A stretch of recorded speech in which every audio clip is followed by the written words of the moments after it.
किती कुत्रे गाडीच्या मागं पळाले, पळतेन पळतेन वापस येतेन, दमतेन, उजून बसतेन. पण कुत्र गाडी मागं लागलं म्हणून गाडीवाल्यानं गाडी उभा करून कधी कुत्र्याला विचारलं का तुमचा काही प्रॉब्लेम आहे का? त्यांना विचारायचं. हे पळून पळून दमतेन, थकतेन.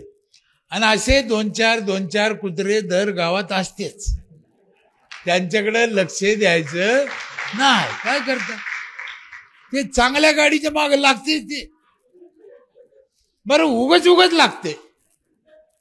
काय त्यांना घेणं नाही, देणं नाही, त्यांचा काही संबंध नाही, त्यांचा 1 रुपया खर्च नाही, त्यांना काही तकलीफ नाही. पण नाव ठेवायचं, काहीतरी मागं लावायचं, चांगलं चाललेलं कोणाचं पण चांगलं पलटी करायचं, हा त्यांचा स्वभाव.